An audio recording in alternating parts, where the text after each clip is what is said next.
Դպրոցական հագուստ ու պարագաներ գնելու համար ծնողներն այս օրերին շրջում են խանութներով, փորձելով իրենց ճաշակին ու գրպանին հարմար իրեր գտնել։ Անցած տարիների համեմատ այս տարի դպրոցական պարագաները եւ հագուստը թանկացել են։ Տնտեսագետ Վիլեն Խաչատրյանը պնդում է, որ գրենական պիտույքների եւ դպրոցական հագուստների թանկացումը կապված է դոլարի տատանման հետ, քանի որ գրենական պիտույքները ներմուծվում են դոլարով։ Շուկան պետք է դիտարկել երկու տարբերակով՝ մանրածախ շուկայի եւ մեծածախ շուկայի։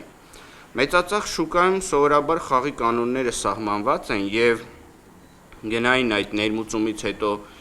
թանկացումները կամ տատանումները կազմում են մոտավորապես, այսպես ասած,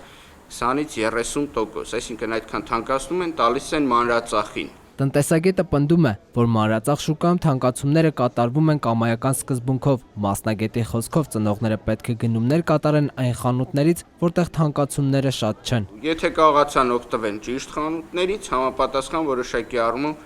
կշահեն, որովհետև կան նաև այսպես, ինչպես նկատում ենք վերջերս, որոշ խանութներ, այսպես մեծածախ սուպերմարկետներ եւ այլն, այդ տեսանկյունից ունեն որոշակի մարքեթինգային քաղաքականություն, որ փորձում են ներգրավեն սպառողներին։